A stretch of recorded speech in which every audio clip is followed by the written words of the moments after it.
La relation des États-Unis avec Israël fait depuis longtemps l'objet d'un examen minutieux et de débats intenses.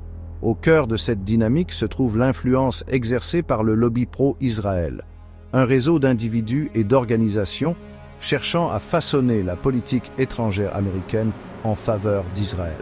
Cette influence est particulièrement visible dans la composition du cabinet du président Trump et les politiques mises en avant par son administration.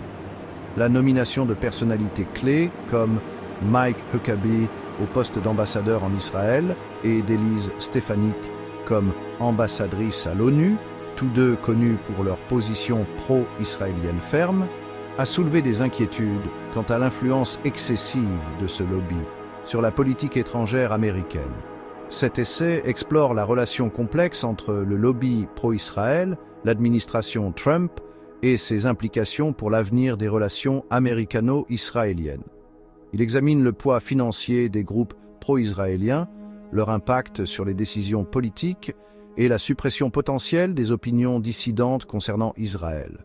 En explorant les développements récents, y compris les déclarations du Hamas et les réponses des parties israéliennes et palestiniennes, cet essai vise à fournir une analyse équilibrée et perspicace de cette question complexe, en tenant compte de divers points de vue et de son importance profonde pour la région et au-delà.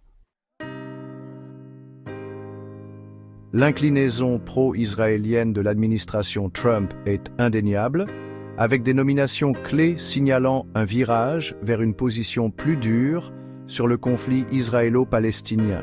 Mike Huckabee, un chrétien évangélique de premier plan et ancien gouverneur de l'Arkansas, est maintenant ambassadeur des États-Unis en Israël.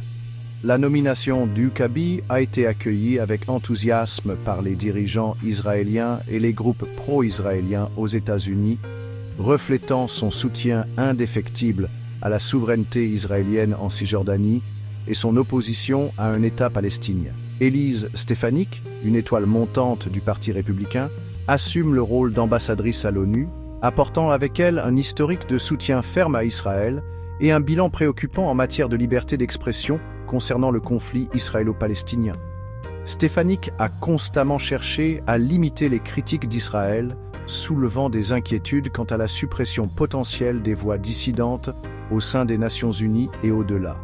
Ces nominations, ainsi que d'autres comme celle de Susie Wiles comme chef de cabinet et de Stephen Witkoff comme envoyé au Moyen-Orient, soulignent l'engagement de l'administration à promouvoir des politiques pro-israéliennes. L'influence du lobby pro-Israël s'étend au-delà des simples nominations politiques. Les contributions financières de particuliers et d'organisations pro-israéliennes jouent un rôle important dans l'élaboration de la politique américaine envers Israël. Le magnate des casinos et mégadonateur républicain Sheldon Adelson, un fervent partisan du Premier ministre israélien Benjamin Netanyahou, a investi des millions dans des causes pro-israéliennes et des campagnes républicaines, y compris celle de Trump. Ces contributions, associées aux efforts de lobbying d'organisations comme l'American Israel Public Affairs Committee, AIPAC, exercent une pression considérable sur les législateurs pour qu'ils donnent la priorité aux intérêts israéliens.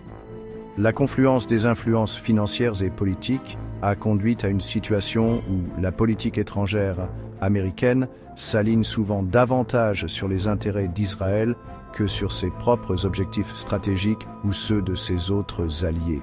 Cela est particulièrement évident dans la décision de l'administration Trump de reconnaître Jérusalem comme capitale d'Israël, une décision largement condamnée par la communauté internationale, et son soutien indéfectible aux colonies israéliennes en Cisjordanie occupée.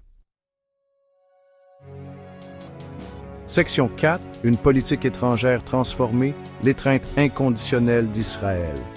L'approche de l'administration Trump du conflit israélo-palestinien représente une rupture significative avec les politiques des administrations précédentes. La nomination de personnalités comme Huckabee, connu pour ses opinions intransigeantes, signale un abandon même de la prétention de neutralité dans le conflit.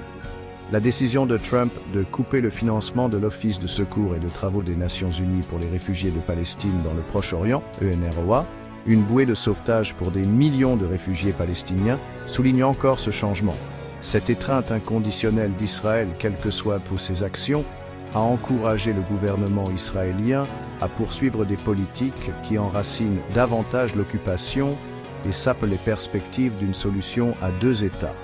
L'expansion des colonies, la démolition des maisons palestiniennes et le blocus continu de Gaza ne sont que quelques exemples de la façon dont cette approche a exacerbé les tensions et diminué les espoirs de paix.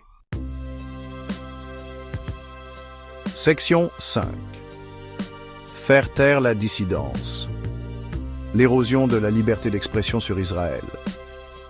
L'influence du lobby pro-Israël s'étend au-delà de l'élaboration de la politique étrangère américaine. Il cherche également à étouffer les critiques d'Israël aux États-Unis.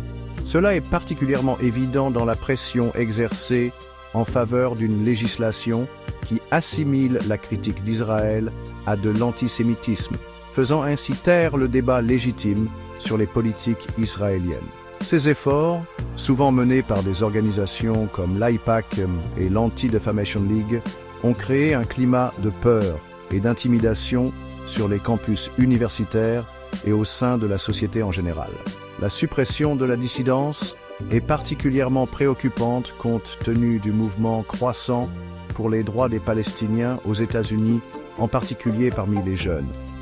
Du mouvement boycott, désinvestissement et sanctions BDS à l'activisme étudiant sur les campus universitaires, il y a une prise de conscience et une opposition croissante aux politiques israéliennes.